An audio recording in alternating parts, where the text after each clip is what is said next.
तो सबसे पहले समझते हैं कि आखिर यहां पे आपका अपग्रेडेशन होता क्या है। तो सिंपल सी बात है कि अगर आपको सेकंड राउंड के अंदर एक बेटर कॉलेज आपको मिल रहा है फर्स्ट राउंड के बाद, तो ये आपको कहलाता है अपग्रेडेशन। लेकिन यहां पे हम समझते हैं एग्जांपल से, तो मान के चलो कि आपके एमसीसी राउंड 1 के अंदर आपको एक कोई कॉलेज अलॉट हुआ है, ठीक है, XYZ कोई से भी कॉलेज हो सकता है।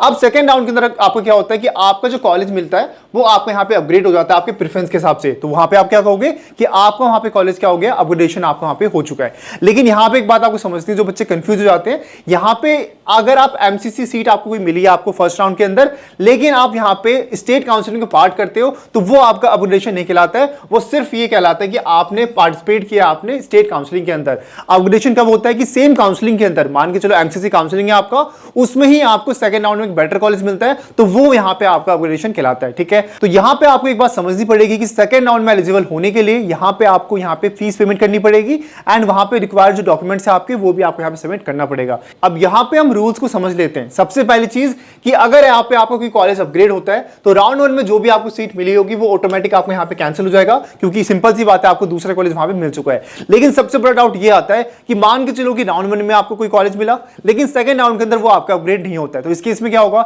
बच्चे पूछते हैं कि क्या हमारा जो कॉलेज था वो हमारे पास रहेगा या फिर नहीं रहेगा। सिंपल सी बात है, इसका जवाब है हाँ, वो कॉलेज जो भी आपके पास राउंड में मिला हुआ था वो कॉलेज आपके पास ही रहेगा अगर आपका यहाँ पे अपग्रेड नहीं होता है। तो ये बात समझनी है, कोई घबराने वाली बात नहीं है। अगर आपका अपग्रेड नहीं होता है तो जो भी सीट आपके पास थी, जो भी कॉलेज आपके पास था, वो आपके पास ही रहने वाला है। और यहां पे आपका प्रो टिप ये रहेगा कि जब भी आप प्रेफरेंस को बना रहे होंगे या बना चुके होंगे, तो यहां पे आपको एक बात ध्यान रखनी है कि जो भी आपके टॉप प्रेफरेंस कॉलेजेस होते हैं उसको आपको हमेशा ऊपर रखना होता है, ताकि जब आप अपग्रेड करो तो ऊपर अच्छे कॉलेज में ही आप जाओ वहां पे।